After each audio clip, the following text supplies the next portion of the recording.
I think we have to do what inspires us, and I, for whatever reason, love cows. And I loved cows before I knew I loved cows.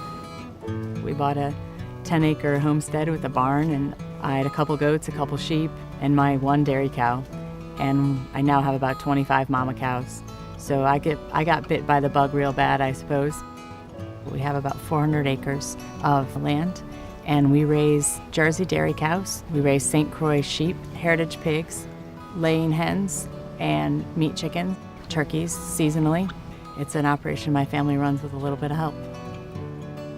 My goal every day is to create wholeness in my life and the lives of these animals and the people who work here. Creating wholeness in our communities, in the food itself, creating wholeness in the landscape.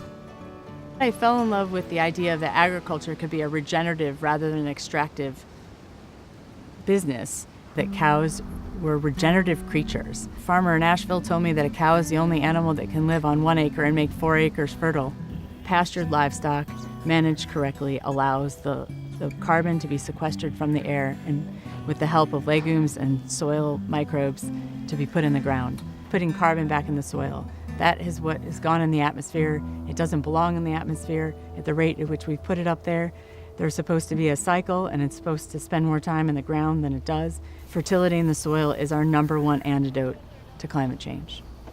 I've only lived in North Carolina for 9 years, so I don't have an historical memory of what it was like, the winters were like here as a child. But I have talked to other people, and our winters have gotten wetter and more erratic in temperature, and that makes it really challenging. I feel that the extremes are becoming more extreme, that the hot days are becoming hotter, the droughts are becoming longer and more severe, the wet periods are becoming wetter and more difficult to manage. So it doesn't just like rain and sun and rain and sun, it's like a week of rain, like 10 inches of rain all at one time, and then not raining for 6 weeks. As a farmer, I'm having to learn to manage with more extremes. I remember one summer when I was first getting started and kind of raising broilers, meat chickens at some scale.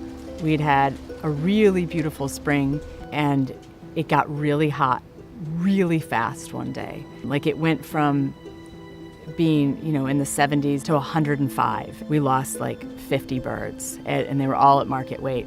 And it happened in the matter of like 45 minutes. Then the next day we woke up at 3 a.m. and harvested all of the rest of the birds because we weren't convinced they could make it through the day.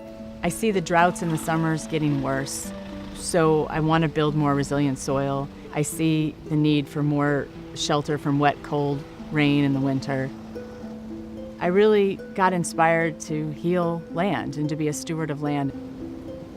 I want to leave a world more beautiful for my daughter than the one I found.